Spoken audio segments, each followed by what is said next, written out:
안녕하세요. 빅머니의 권미란입니다. 뭐든지 빌려주는 렌탈 서비스가 공유경제라는 이름으로 각광을 받았죠.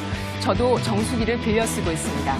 4차 산업혁명 시대의 하나의 조류가 바로 공유경제입니다. 차량 공유 서비스를 제공하는 우버가 GM과 포드가 지난 100년 넘게 쌓아 올렸던 기업 가치를 창립 6년 만에 그 기업 가치를 뛰어넘어 버렸습니다. 현재 글로벌 시장 미국의 우버와 또 중국의 디디 출식, 말레이시아의 그랩 같은 이 세 기업이 그 시장을 거의 독점하다시피 하고 있고요. 글로벌 완성차 업체들도 이 시장에 진출을 하고 있습니다. 지난 1월 현대차가 동남아판 우버, 그랩에 지분 투자를 했는데요. 구체적인 지분율과 금액이 공개되진 않았지만 수백억 원을 투자한 것으로 알려지고 있습니다.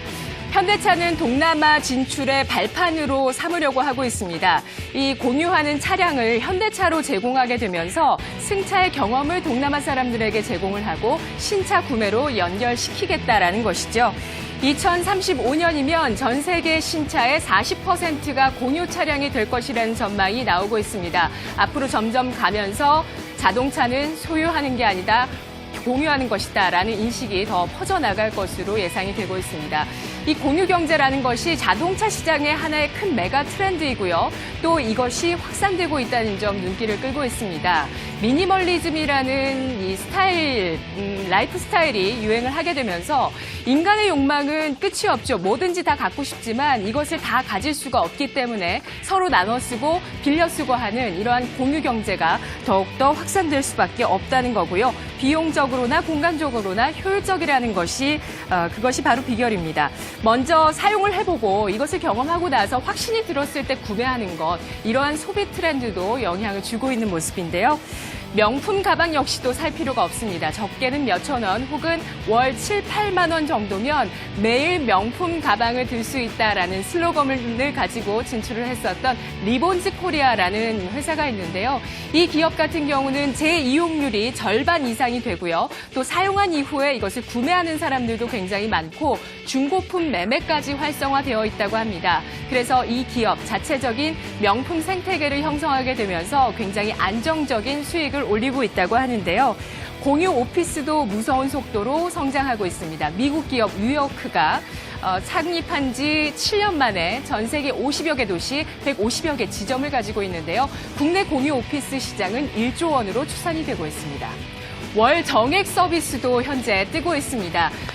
음원이나 IPTV 콘텐츠 같은 것들 우리가 월 정액으로 많이 이용을 했었죠. 하지만 이러한 무형 말고도 유형의 가치도 월 정액으로 이용을 하는 겁니다.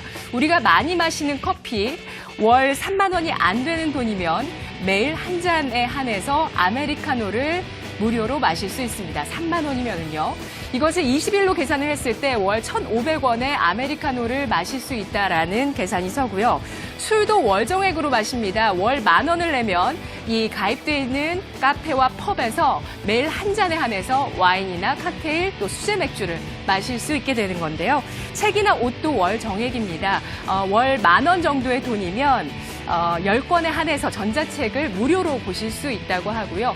옷도 월정액으로 빌려 입을 수 있습니다. 내 옷을 빌려주면 이 월정액을 더 깎거나 혹은 면제받을 수도 있다고 하는데요. 그리고 남성분들 위클리 셔츠라는 서비스가 있습니다. 월 5만 원이 안 되는 돈이면 매주 최대 5벌까지 셔츠를 받을 수 있는데요.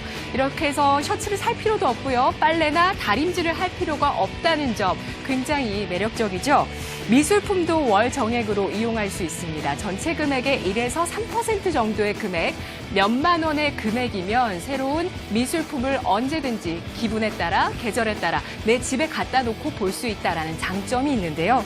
어떠세요? 마음에 드는 월 정액 서비스, 나에게 꼭 맞는 월 정액 서비스를 이용하게 되면 이용자 차원에서는 불필요한 지출을 줄일 수 있다는 장점이 있고요.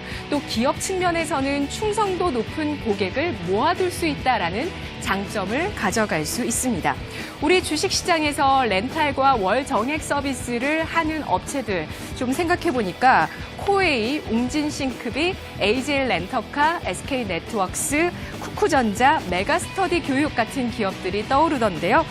앞으로 이러한 공유 경제, 월정액 서비스를 비즈니스 모델로 해서 수익을 내는 기업들은 더 많이 늘어날 수밖에 없을 것 같습니다.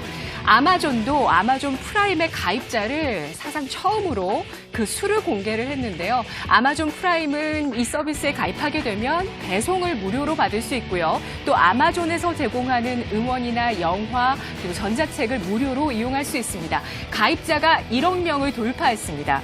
애플도 뉴스판 넷플릭스 사업을 벌이기 위해서 본격적인 준비를 하고 있는데요. 내년부터 빠르면 이 프라임 뉴스, 그러니까 프리미엄의 뉴스를 유료로 구독하는 서비스를 하게 됩니다. 월 $10 정도고요. 200개 유력 잡지를 온라인에서 무료로 볼 수 있는 서비스를 애플이 앞으로 제공할 예정이라고 합니다. 그리고 지난 1분기에 어닝 서프라이즈를 발표했었던 동영상 세계 최대 스트리밍 업체 넷플릭스가 지난 1분기 어닝 서프라이즈 그 기반에는 가입자가 있었죠. 신규 가입자 740만 명을 기록했다라는 것을 발표했습니다. 2020년 말, 그러니까 앞으로 한 3년 정도 안에 이보다 10배가량 많은 7천만 명의 추가 가입자가 생길 것으로 시장에서는 전망을 하고 있습니다. 고객의 충성도를 올리는 마법 월정액 서비스 공유경제 트렌드로서 주목해 보셔야 되겠습니다.